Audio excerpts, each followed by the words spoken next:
This is Dominique Wilkins. Hey, this is Sean Kemp. This is Gary Payton. Hey, this is Pau Gasol. NBA fans, what's up? This is Vince Carter here. Hey, what's up? This is Matt Barnes. If you're an old school NBA fan like I am, make sure you check out the Basketball Time Machine with my man Sean David. Hey folks, how's it going? Welcome back to the Basketball Time Machine. I'm your host Sean David. Let's talk some old school basketball. Now, in today's episode, I want to take a look at NBA players that basically threw their NBA career away. And that doesn't mean that I didn't like the players, because every single player in this video was one of my favorite players of the 1990s and early 2000s. But for whatever reason, it never turned out the way it was supposed to. But before we get into today's episode, I want to give a quick shout out to the sponsor of today's video, which is Simply Seattle. Simply Seattle is the only place in the entire world who has all the Seattle Supersonics gear. And the coolest thing is they partner with Sean Kemp and Gary Payton for autographed pieces. So make sure you check out the link in the description box below to get your piece of NBA history. Alright you guys, that was it. Let's dive right into today's episode.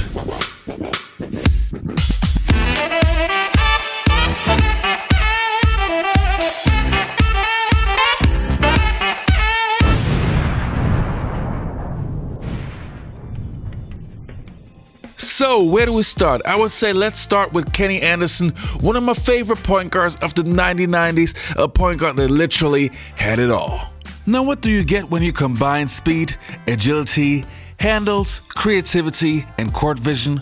Well, you get a point guard like Kenny Anderson. Even before he entered the NBA, he was considered to potentially be the best point guard from New York in basketball history. A player that could embarrass you on the floor, but also could find the open man at any time. The hype was huge when he came into the NBA. Drafted with the second pick of the 1991 NBA draft by the New Jersey Nets, it was clear to any other team that they had missed out on a potential superstar. And even though he had a rough rookie season, only 2 years later, at the young age of 23, he was an NBA All-Star. But this would be his only time. His career would often be faced with problems with coaches, not wanting to play for the team that had actually traded for him, and for not developing his game as he needed to reach the new level. Anderson's life in basketball has been like an open book, read under the brightest of lights. By age 14, he was a New York City legend. 4 years later, a college All-American. At the buzzer, it counts! By the age of 23, Anderson was an NBA All-Star and a millionaire many times over. There has been failure and disappointment along the way, but Anderson has been able to keep everything in perspective. In January, Kenny Anderson's roller coaster ride took a sharp turn, then went straight downhill. But it was because of what he did off the court. When the lockout ended, he fired the shot heard round the NBA world. I'm not signing. I'm trying to find my car, man. Get out of here, man. So the next player on my list is going to be Derrick Coleman. And Derrick Coleman was supposed to be the next great thing when he was drafted in 1990. He was actually playing alongside Kenny Anderson, and his prediction was, well, he was supposed to be the next NBA superstar. With the first pick in the 1990 NBA draft, the New Jersey Nets select Derrick Coleman from Syracuse. He has great skills. He's an all-around basketball player, and the Nets can't really go wrong, everything considered, with a player of this caliber. Where do we start with Derrick Coleman? When he entered the league, he performed right away and even made the All-Star team in his 4th season. But this, unfortunately, would be his only time. What separated him from a true NBA legend was the work ethic.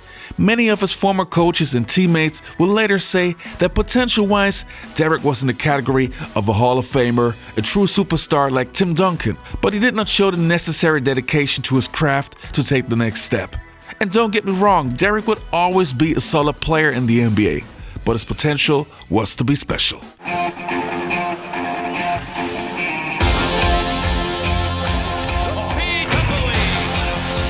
Coleman is the prototype for the power forward in the 90s. He combines inside strength with agility, ball handling, and a deadly outside shooting touch.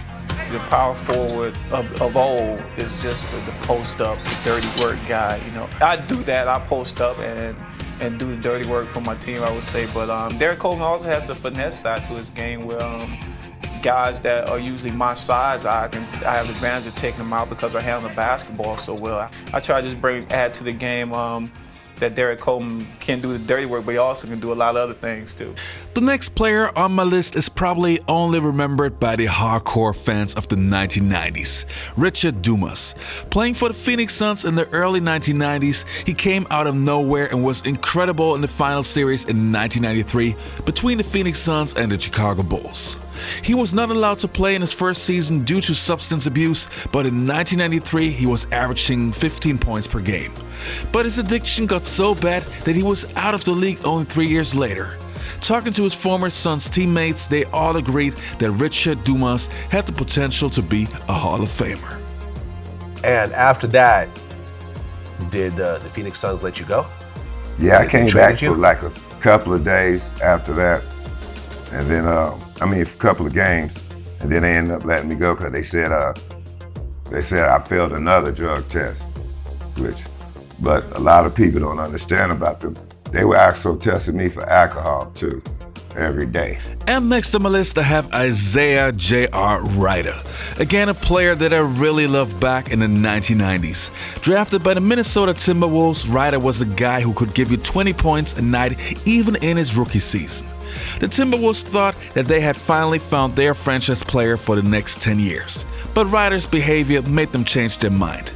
Considered a hothead, a player that also had problems with substance abuse, and who would have problems with his coaches too.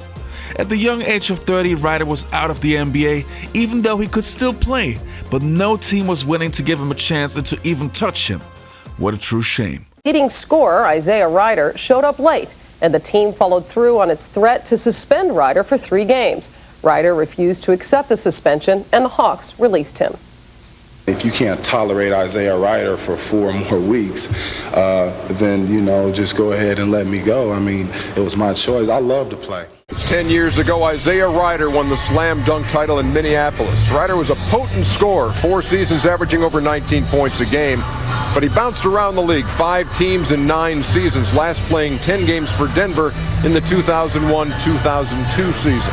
Next month, Isaiah J.R. Ryder turns 33. And as he sat down with John Thompson, he spoke candidly about his litany of transgressions and a lost career. Now the last player on my list is going to be Steve Francis, a.k.a. Stevie Franchise. Now with Steve Francis, you can easily say that if it wasn't for his many injuries, he probably would be a Hall of Famer. And maybe that's true. I don't know. But I think that there is a reason why no team is willing to sign you when you are only 30 years old and you can obviously still play. Francis' career started on a very questionable note when he showed the entire world that he was not willing to play for the team that actually drafted him. And then, of course, there was a time when Francis was a true superstar and one of the most popular players in the entire league.